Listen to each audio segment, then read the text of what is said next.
We're good. Well, thanks for having me here. I'm Brian Ashley Jones. I'm a Americana singer-songwriter, and some people say, "What's Americana?" And that's a broad definition. Broad. But in my case, I'm a singer-songwriter. My stuff kind of goes back and forth between country and blues, and with some bluegrass influence as well.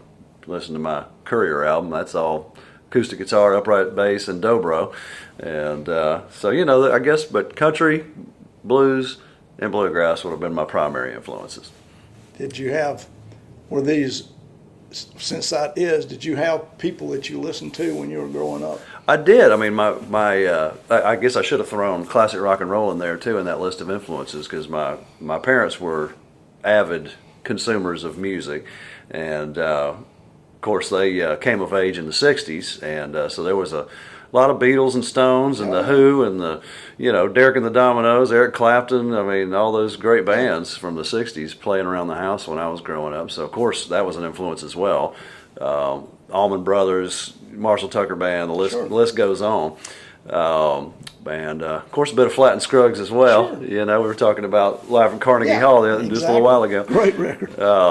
But at any rate, so there was and as you know too, radio wasn't quite as heavily formatted back in those days. Oh, it was not. No. So, and a lot of my favorite bands that were, the popular rock bands of the time, like the Eagles, let's say, just as one example. Right. I mean, one minute they're singing what is decidedly a country song, like "Take It Easy" or something, and then the next song, like "Witchy Woman," is a minor blues, and then "Life in the Fast Lane" is just rock and roll, And so back in those days, it seemed like bands, weren't so laser focused on one genre with their songwriting, and I kind of got absorbed a little bit of that too, because my writing's a little bit all over the place. I mean, that's a good thing. I don't see that as a bad thing at all. It's so was guitar the first instrument you picked up? Yes. I tried out for the school band one time, and they put a cornet in my hand, and I don't claim to, which is similar to a trumpet. Yes, it is. And I couldn't even tell you the difference at this point, because that's the only time I've ever had one in my hand. They figured out pretty quickly I didn't have a whole lot of aptitude for that. And I was really into sports as a kid. I wanted to play soccer. That was all I could think about really, and baseball a little bit too. But as I got older, I had a few friends that were playing guitar around at some of the local parties and stuff, and I was like, oh, that looks cool. And I was already a huge fan of music, and I wound up getting a guitar for a birthday present, and I didn't take my first lesson until my senior year in high school. Really? So I was 17, almost 18 when I took my first lesson, but after that I was hooked.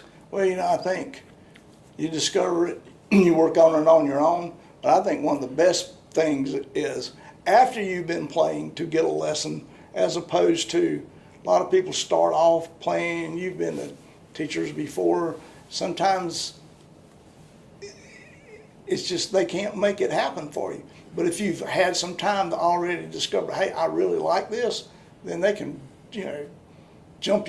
accelerate your growth. So. Oh, absolutely, no doubt. And luckily, I was born with a good sense of time, which is important, obviously. Did they teach you that in school? When you were in school, did they teach you timing? I don't remember that. We had a music class. You have a music class, but it was mostly centered around a chorus, and us doing like one or two performances for the parents each year, But it wasn't really focused on so much on timing specifically. But luckily, I did kind of have a natural sense of rhythm, and singing came really naturally to me. And when you're learning to play the guitar, well, rhythm guitar is where everybody starts typically. Then being able to remember lyrics and sing the song, still hard today for me. It really helps, but it really helped me with my guitar playing, because it was like, at least it was something to base my rhythm guitar playing around, was the fact that I already knew the lyrics to the songs, because I listened to music 24/7, and so I could sing, and then accompanying myself, it made it that much easier to learn. Yeah. So at what point did you decide, hey, I might want to do this, Did you start playing with a band? Or did you, I did. What made you think, maybe I should do this instead of something else? Well, yeah, I did the first few musical projects I was involved in were full bands, and we were a bunch of young guys, and we were doing cover songs, Right. and mostly classic rock, really stuff at that time, Allman Brothers and Grateful Dead, and some Eric Clapton and whatever, but we just learned the songs that we could figure out, Right. Yeah. and we of course just started out playing at parties in people's houses, and just hanging out with our friends, but over time, I decided I wanted to start writing songs too, just to have something artistically to say as well. And because I knew I'd never be as good as Dwayne Allman, so I was like, well, I better start writing some songs. But no one's ever going to be as good as Dwayne Allman. I mean,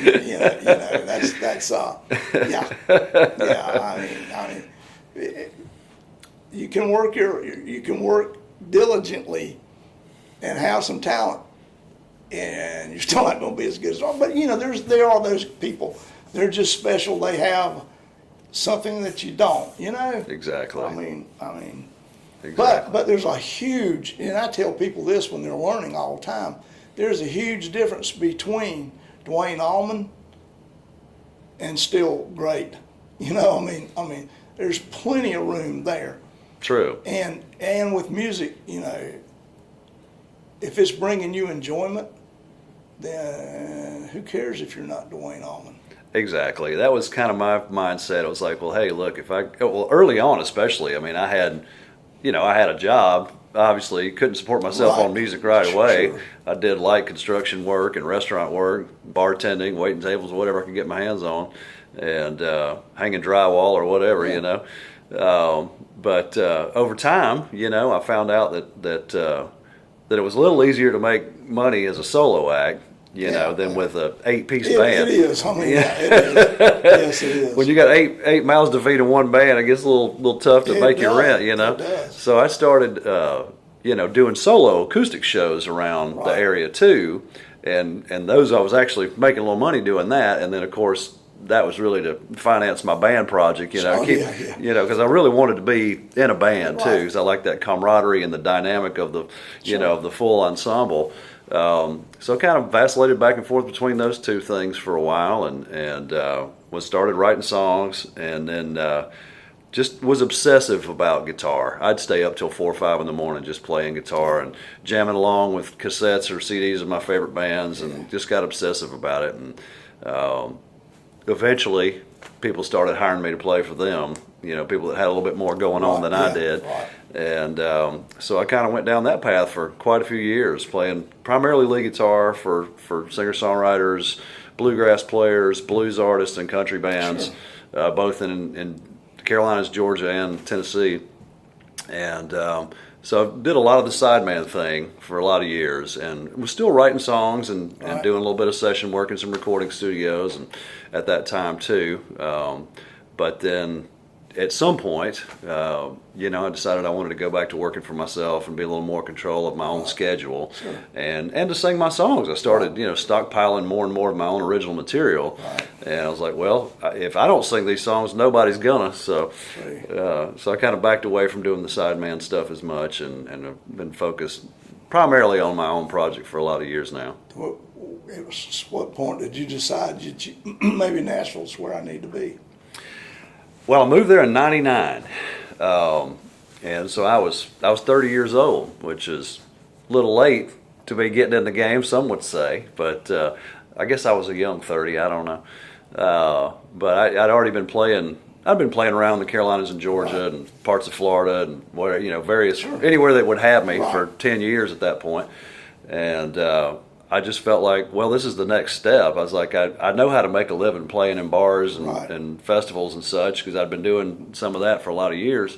But I was like, I want to learn more about, the nuts and bolts of the larger music industry, the song publishing, the recording and production end of things, and just all the different aspects that go into the big machine, if you will, of the music industry.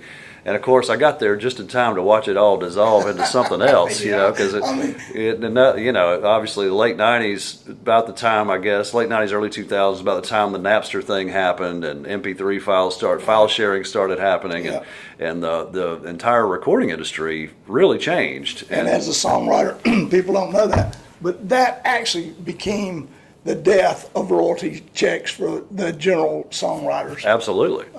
Absolutely. I mean, my early royalty checks were great. Since then, you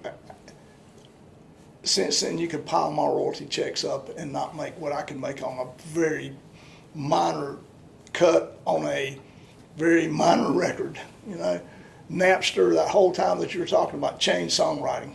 It did. It changed the whole business. And, you know, I got there. It's interesting. You know, I came to Nashville in '99 to start learning about the music industry as it was, and immediately it started being a moving target. It's like, wow, things are changing quickly here. You know, at that time, you know, I could still put out a CD of my independently released CD and sell a few thousand copies of it, and at least it would pay for the production work and the radio promotion and whatever. And it became a tool to get you more jobs. Exactly. Better chances. And now, of course, that is not a thing. You can't sell 5,000 CDs anymore if nobody knows you. You know, on the big world stage, at least. If you're an independent act, that obviously it's tough to move that kind of product quickly enough to pay for at least pay for the recording. It is. So the whole game started changing kind of right under my feet as I got there, and I was still doing a lot of sideman work at that time and session work too. So I was kind of. I mean, that kind of keeps you there. It kind of did. It kind of. I was like going, wow, I don't even know what this industry is doing right now. What's going to happen?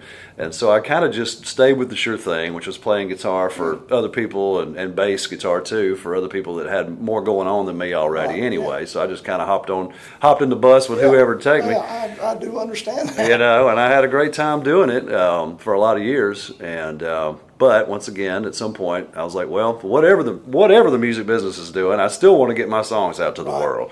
And so I kind of took a step back from being a sideman, and got back out there as a touring singer-songwriter, both as a solo act and then sometimes as an acoustic duo or trio. And then, you know, occasionally I'd whip out my electric guitar too or whatever, which, you know, just depending on the nature of the song and the project, the recording I was promoting at the time. But it's been an interesting road, I got to say.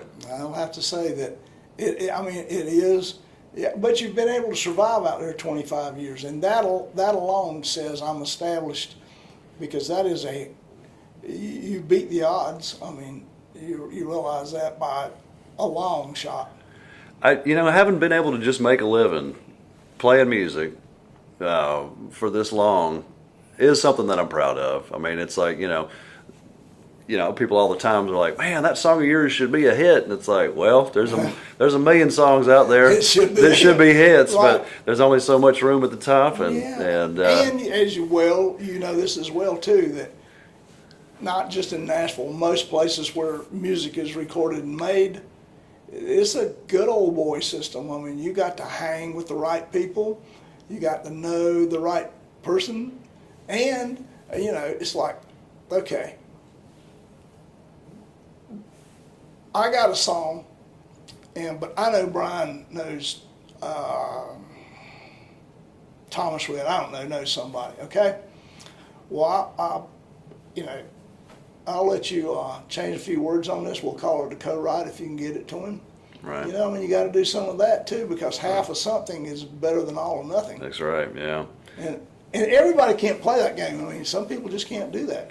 Yeah, you're right. There's a lot of backdoor deals, I guess they call them. Backdoor deals, And it doesn't hurt to show up in town with a pile of money either, which I did not. Yeah. That always helps. That definitely helps. Well, then you can afford to hire the right producers and the right attorneys and all that, and obviously that greases some wheels too. Get the right agent. Speaking of that, you book your own shows now? I do. I've had a few booking agents over the years, and I really loved having a booking agent because they did a lot of that thankless work for me. You know, because it's not fun work doing booking, but somebody's got to do it. And at least I'm fortunate enough that I've been doing this long enough that I know a lot of folks. Right. That helps a lot. And you know, so I can at least get a lot of repeat business, if nothing else. Yeah. You know, festivals that I've played before, venues that I've played before, whatever. You know, that I can reach back out and say, "Hey, we'll be coming through in August. You got anything for us?" I mean, it's good when you can do that. That is one of the good things about. I mean, you've got the whole total independent thing going, and that's a beautiful thing. It's also a hard thing to achieve and be able to actually play anywhere that you want people that people are going to, a large number of people are going to hear your songs. I mean, you can book it, but you have the ability to book yourself in some bigger venues. I mean, like you just said, you do something at the Bluebird, so I mean, obviously, you get your songs where they can be heard. I do my best, you know. You're right. Being an independent musician is challenging. But I do appreciate the freedom that it affords too, because it's like, you know, if I want to do I can write a song about anything I want. I can put it out. You know, I don't really have a filter on me. You know, in terms of like genre wise is what I'm talking about. You know, if I wanted to do a rock and roll song 1 minute and a country song the next, or a bluegrass song the next, I could put it out on the same record if I want to, and then that's just that because it's my own art. I appreciate that freedom for sure.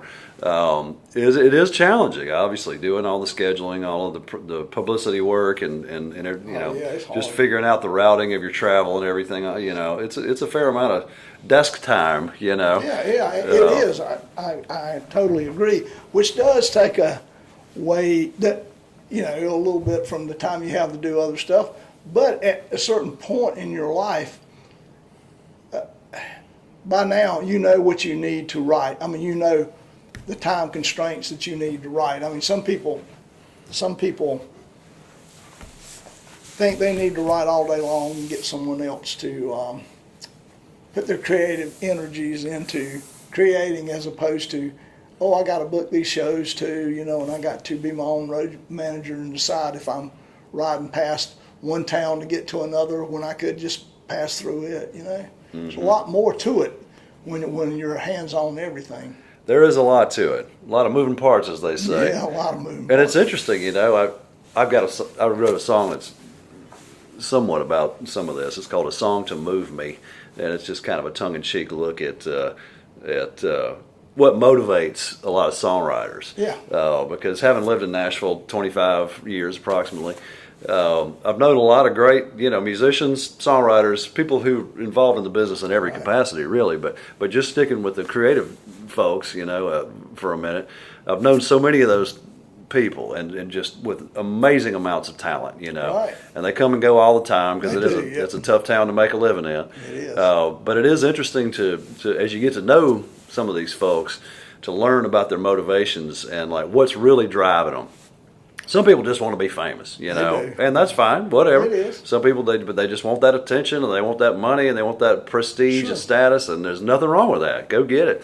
And then there's other people who just strictly want to make art for art's sake, and they don't have any inkling about the business at all, and don't care to, you know. And then most people somewhere in the middle, and trying to figure out day to day, what does this all mean to me, you know? I do. And it's interesting to see how different people react to the pressure cooker that can be, you know, the intersection of art and commerce, because it's difficult to make a living as a creative person, no matter what art form it is. Take any art form, it's a struggle. It is, and it makes people make interesting choices about, like, well, what am I willing to do to be successful in this business, you know, or am I even willing to stay in this business? Do I even want to try? You know, most people give up pretty quick because they figure out, like, wow, this is a lot more work than I thought it was going to be, and it's a lot less money than I thought I'd be making by now. So most people eventually just say, well, I guess I'll just, you know, go make a reasonable living doing something that people will actually pay me to do. Go home and be a plumber. Sure, exactly. And make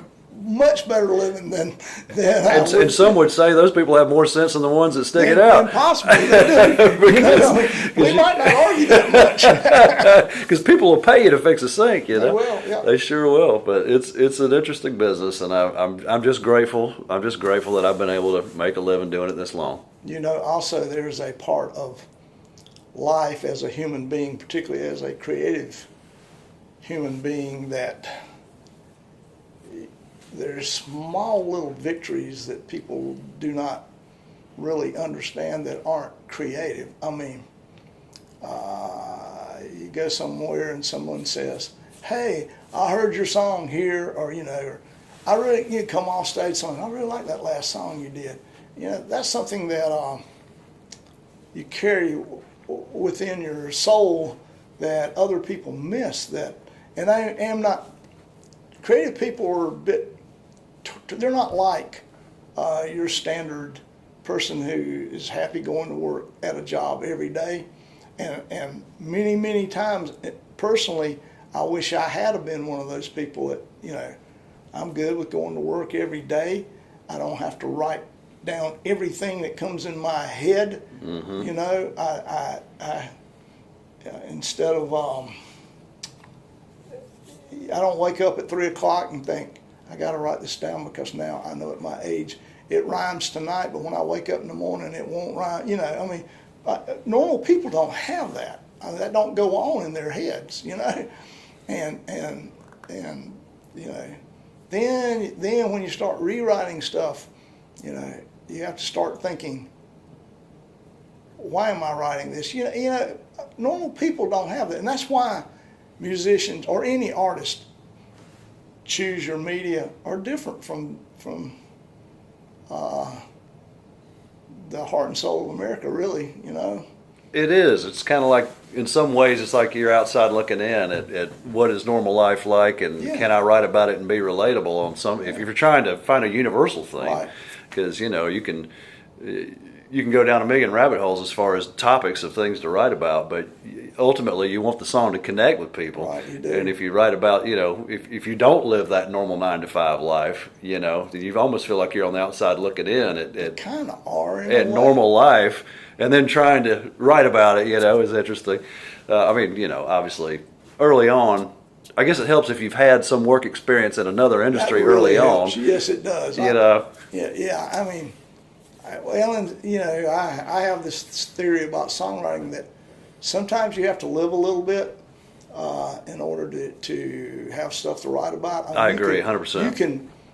You and I can sit here and knock out. We can throw out some topics and knock out some stuff, but you also have to go out and have those experiences, live it, and let the song come to you. I agree. It helps to get your heart broke a couple times too. Oh, well, that's always the best. Another one of my philosophies is, nobody likes it when you're happy. Nobody wants to hear your happy song. By and large, that is true. It's so funny you say that, because me and Melody, my better half, and she's my bandmate and better half soulmate, love her to death. But we were at a store, I think it was yesterday, and that song "Happy" came on by Pharrell. Yeah. And I love that song. That's You can't help right. but love that song. We started doing a goofy little dance because we're silly. But I was thinking about that just then. I was like, that's like one of the few songs that's just like overtly happy that works. Because you're right. Because a lot of times if you just start bragging about how happy you are, people are going to tell you to shut up. Nobody wants to hear. Also, I found out, and I have been accused of this, and I may be a little bit guilty of it. You realize that if your life gets too good, you can't write. So I have noticed that. I have been told that maybe sometimes I self-destruct stuff just to have something to write about. Nothing like a little angst to get that pen working. Yeah, I probably I would tell you that's true. If I honestly look at it, possibly that's true.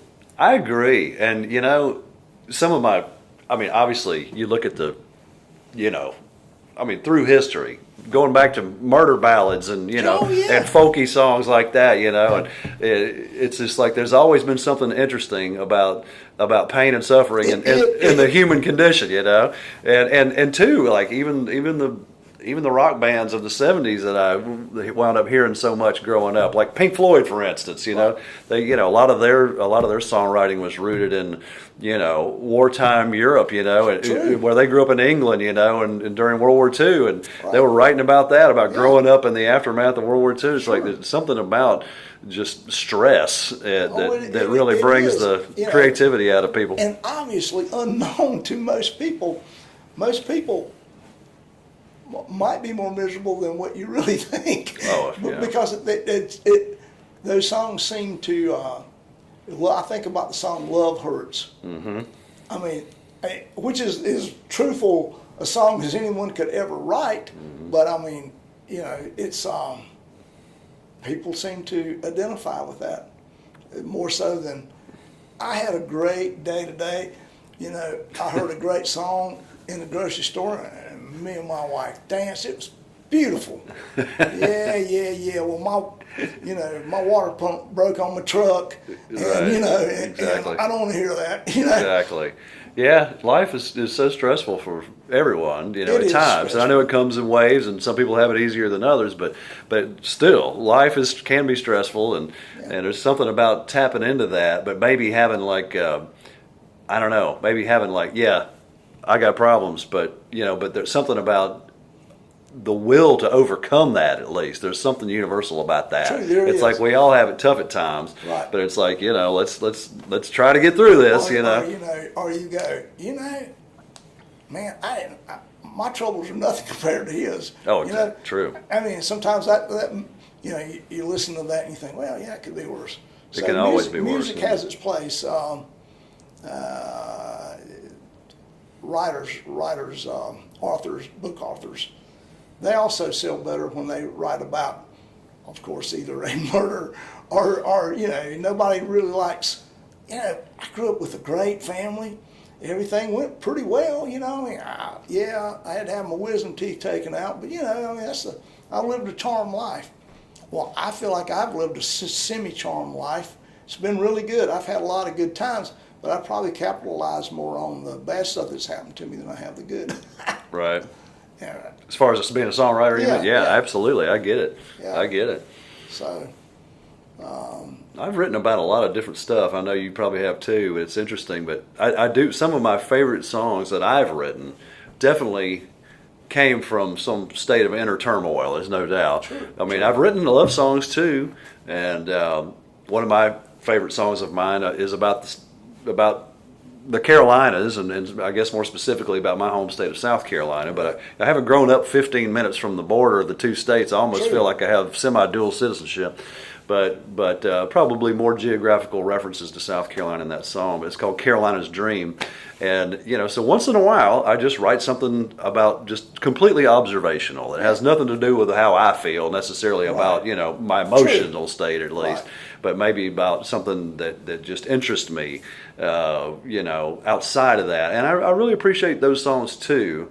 But it is interesting just how much of just your stereotypical human suffering does create a lot of great songs. But you're right. I had actually thought about this pretty hard. Maybe 25 years ago, I was at Merle Fest and enjoying the dance tent.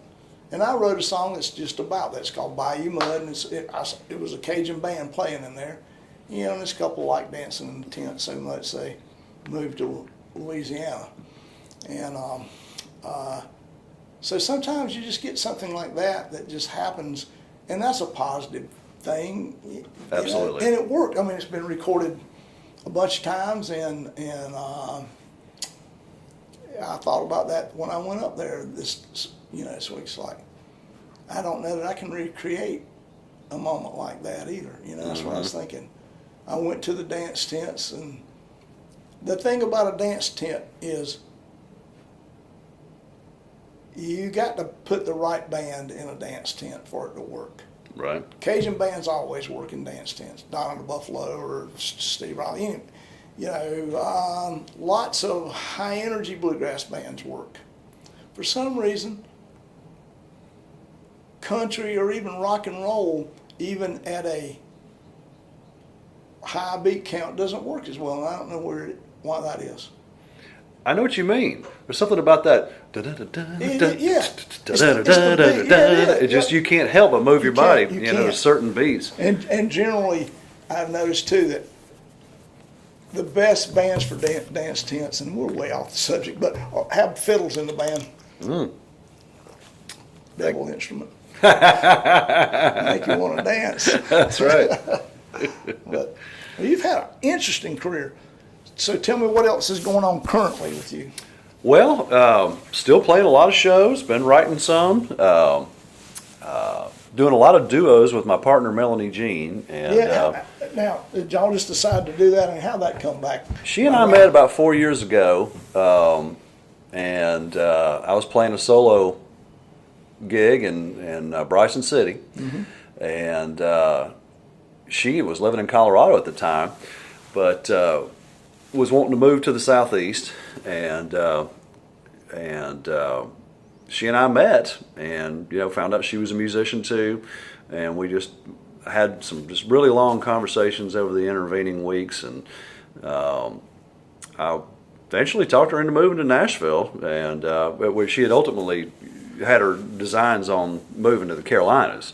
I was like, well, I'm kind of splitting the difference right now. I'm kind of back and forth between Nashville, which is still my primary residence, and then my hometown of Spartanburg quite a bit. And I was like, come out here and check it out for a little while. We'll do some shows together, see how it works out personally and professionally, and we just hit the ground running. And we've been together almost 4 years now, but been staying really busy doing a lot of duo shows. I see you guys out doing more duo shows. We've been doing a lot of that because, obviously as a couple, we travel really light as a duo. Right. One car, one hotel room, down the road we go, and it just keeps things real simple, You got your built-in harmony singer, you got your built-in bass player. We're just there for each other in every way, and it's great. We do some trio shows still, typically by either adding a fiddle player. Or a drummer, depending on the nature of the venue, and sometimes both. We'll do a four-piece thing once in a blue moon, but obviously it just makes travel and the monetary side of things more challenging with the larger the band gets. Oh, I know. So we do a lot of duo stuff, and that's just Brian Ashley Jones and MelanieJean.com is our site. We do a lot of that. And then we're booking a handful of trio gigs as well, and that's just the Brian Ashley Jones Trio. You ever go out as a sideman anymore? I haven't in a long time. I'm not saying I wouldn't do it if the right opportunity came along, but I'd be putting a lot on hold at this point to do that. So it would have to be something. Monetary success for you. It would have to be not only monetarily interesting, but it would have to be someone that I've admired my whole life, and just couldn't say someone that you wanted to work with and you can't say no to. It'd have to be the chance of a lifetime. I wouldn't do it just to do it, because then it would put what we've got going. It would break our momentum of what we've got going with our project. I get that too. Plus, you've done your time there, like you say. It'd have to be. Yeah. And that's something that if that offer came down at some point, which I don't foresee because I haven't been looking for that kind of work. But if it did, she and I would have that conversation and be like, well, if I did this for a year or two, then it could open some doors for our other project maybe, and maybe it would be worth it, putting our thing on hold, to take a step back, to take 2 steps forward or something. But ultimately, I'm just not really looking for that. At this point, I just want to continue to put out my songs. She's been writing a lot too. She's had just a flurry of creative activity here lately. That's great. Writing some great tunes. And going to kind of get back into playing the Songwriter Festival circuit a little bit again, and because as a duo we can do that, and show up and do our songwriter rounds, but be able to accompany each other on our own songs, which is nice. And then of course just everything from festivals to house concerts and everything in between. Yeah, well, that's good. Tell everybody how they can book you guys. All right. Well, I guess the easiest way to find me, is BrianAshleyJones.com, and that's Brian with an I, BrianAshleyJones.com. And then Melanie and I also have a duo site specific just to that duo project, and that's Brian Ashley Jones and MelanieJean.com. Obviously, if you get to the first one, it'll link to the second one as well. So you can find us there. We've got some festival dates coming up this year. We're playing one in Spain in July, which will be fun. It's called Pueblos Blancos Music Festival. It's a festival I've played a few times, but not since, I think 2019 was the last time I went to Europe. Before COVID. Before COVID, yeah. Mostly just been doing, the Southeast and a little bit of the Midwest and Southwest since then. Other than one festival in Mexico a couple of years ago we did, which was a lot of fun. But anyway, we're doing that. I think there's a good chance we'll be at Albino Skunk Fest again this year. Yeah. We did that a few years ago with my trio, and I think we're scheduled to be there in the fall this year. What else? Lots of club dates. They can find all that information on your website. Yeah, absolutely, and excited to put more music out.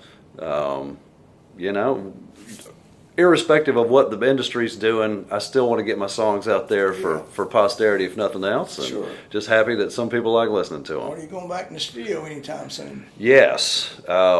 We've got a home studio, which is nice. I mean, it's pretty basic, but it's what I use to do guitar overdubs, and I've done a little bit of voiceover work through the years too, here and there, just on commercial stuff, but when I was off the road, and since I've got the capability. Sure. But at any rate, we'll probably do a lot of our guitar and bass tracks at home, and then take those into a bigger, fancier studio. I mean, that's the wonderful thing about recording these days, is you can do so much of it at home and get it, the final works, in somebody else's hands to enhance what you've done. Yeah, and we'll maybe go into a bigger studio and use their fancier microphones and gadgets and stuff, and then do the final mix there. But it is nice to be able to get a lot of the pre-production done at home. Oh, it is. I mean, it really is, because you can book your studio time. You never know how you're going to feel when it's studio time. It's true. And the really good thing is you guys are doing it as a duo. You realize so many times you go in with a band, and sometimes people can't play with click tracks, and you get in there and it's like, oh really? I've never played with a click track or a metronome before. And it's like, uh-oh. That's true. That's true. So, the studio is a different animal. It's a different animal. I mean, and I don't think a lot of young bands know that until they get there and go, oh my gosh, we're just used to like playing together, and now it has to really work, Yeah, and that's a lot of pressure on folks, especially if it's the first few times they've ever done it.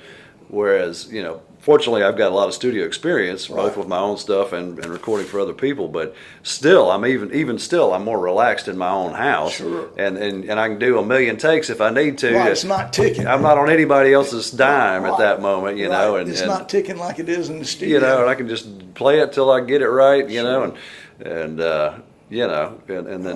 then just you have it, and you can take those tracks elsewhere. And that's the reason those guys like you and other studio workers can do it, is they get it right the first time around, or pretty close to it, and that in itself is a skill. It is, and I have to tell you, I miss a little bit doing that kind of work. Obviously, with the all the options that people have today. Right. I'm thinking of AI, off the bat. I know a lot of songwriters. Not all songwriters, as you know, are performers, Right. and a lot of times they would hire a guy like me to come in and play Sure, guitar and or do their demos, or sing harmonies, Yeah. or maybe even the lead, vocal at times. Right. Whereas, nowadays, those folks can just put a prompt into AI and get a professionally sounding demo. True. Nearly instantaneously, and so that's really changed the market for studio musicians, It obviously, has, yeah. especially folks who are doing what I would call mid-level work like I was doing, which is playing for, other artists who might be regionally or nationally touring artists, but aren't necessarily top of the charts. Right. But still, they need a player who can do this Sure. at this time, and if you get the call, you're happy to get the work. Right. But there's less of that work to be had now, obviously. I'm sure there is, and it's scary as a songwriter too to think about AI, because I've demonstrated to people, all right, give me an idea for a song. I use this for songwriting workshops and stuff. Just give me an idea. Okay, throw out anything. And I'll quickly write something. You know? And then when we're through, you know, just basic thing. And then I'll say, put that same topic in AI and see how fast it comes back. And it comes back instantly. And I'm writing this as fast as I can as just a songwriting drill or an experience. And, you know, it comes back. And in all likelihood, the first time that you just put it in there, it's not going to come back even rushed with something as good as I wrote. Right. But there'll be a part of it in there that'll be as good as something I wrote. So somebody snatches from that, snatches from here. Next thing you know, you don't know if the songwriter really wrote it or not. Yeah. It's really going to change the game because you don't know who did what, you know. No. Did this person write this? Did any humans actually play on this recording? Right. Or because, you know, obviously the software is getting pretty good. It is getting pretty and good. it's you know, it's really changed. It's going to change everything, and I don't know, you know, where that leaves us in another 10, 15 years, you know. But And as songwriters, I really don't know where, particularly in Nashville these days, where you have 4, 6, 8 people write a song together. How is that your song? I mean, you know, the royalty's not going to be big on it, but still. I mean, and maybe even if it's a huge hit, your royalty is not going to be what it could have been. And I don't know how good I feel like as an artist. I go out and I play over here and I do a song, say you and me and Mary Beth and the staff here wrote. I mean, I would probably do it, but when somebody asked me, did I write it? I don't know the answer. right.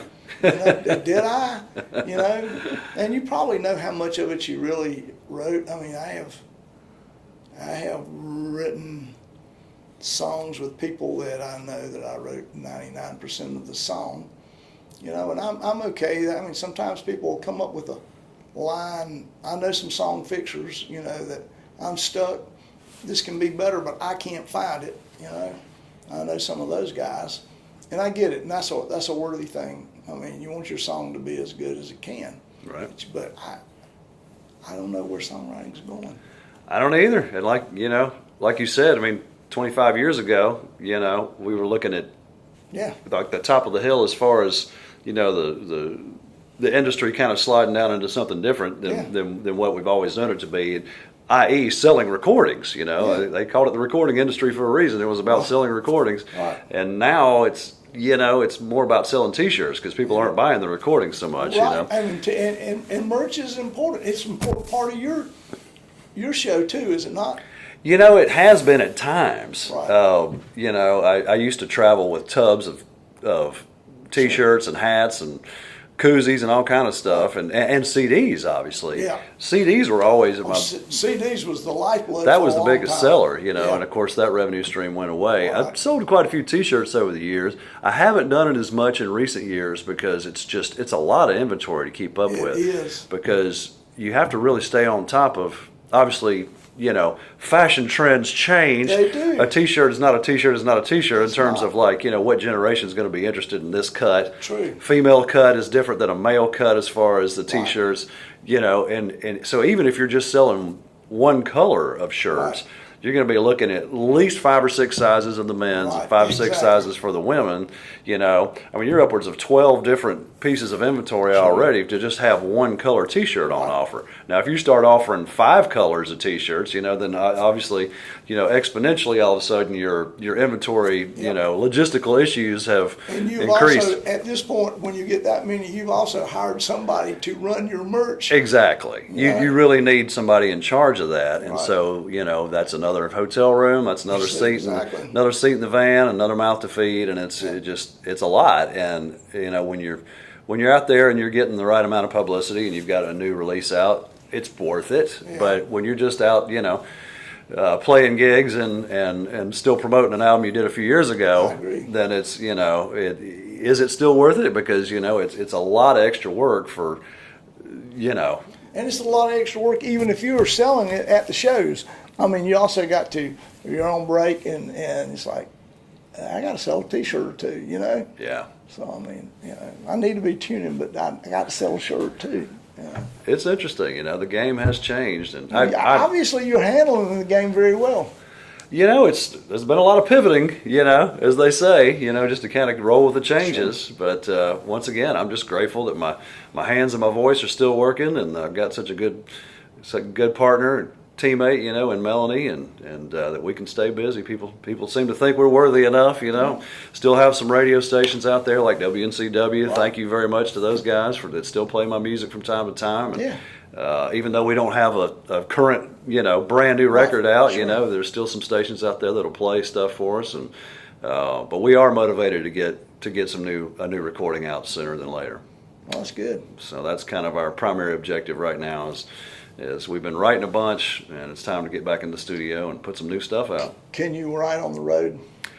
I can write blurbs. I get ideas all the time, and I use my notes feature in my phone, you know, for that. Yeah. I've got a million of them on there that, you know, I could take the rest of my life off and just write and never run out of ideas, I think. It's just from the ones I've backlogged. Right.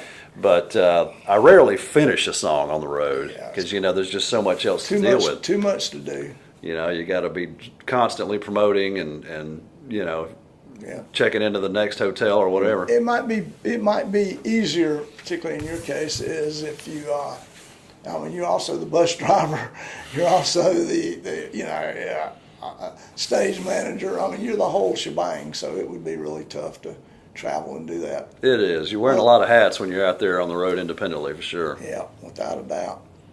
Well, I appreciate you taking the time to come here and do this. Well, I'm honored you invited me. Thank you. You know, we've been trying to get this to work for a while, but you're a busy man. Well, as are you. Yeah, we're both very busy, and we're both fortunate that that's the case. Absolutely. And that you persisted and I persisted to make this happen. And there again, that is a little bit of the joys of being in this business. You know, if you work at something and you want it to happen, with a little patience and a little hard work, you can get there. That's true. That's true. It's a lot of hard work and a lot of patience. But if you're willing to, you know, just grind through it and understand that there'll be ups and downs. There'll be times when you're hotter than other times, you know. Right. Sometimes, you know, people just want you, and then other times you can't get arrested. Oh, so I agree. That's just the way it is. It's as you heard me tell Mary Beth, I've learned two things. One, if you don't ask, you won't get. And which you kind of asked me. I can't remember if I asked you first. I can't remember. But if you don't ask, you don't get. If I didn't ask you, you wouldn't come probably on your own. That's a good point. And another thing that asking is important, yeah. Another thing that does not bother me is the word no. If every time someone told me no in my life, if I'd have got my feelings hurt and quit, most of what my life has been would not have happened. That's a good point. No does not bother me. You know, I understand it. I do not expect anyone to agree with me 100%. Yeah. So, or as my other philosophy is, if you don't expect much out of people, they won't disappoint you. That's a really good point. That's something it's taken me a while in life to get there, but I feel like I have learned that over time too, is to just not take things so personally. No, you can't. You know, not every situation is meant for you in life. No. And some doors fly open and some are just going to stay closed, right. And that's just the way it is. It is. And just having an attitude of gratitude about what does come your way goes a long way. I think it does. This has been my pleasure. Mine too. Thanks for having me. Thank you.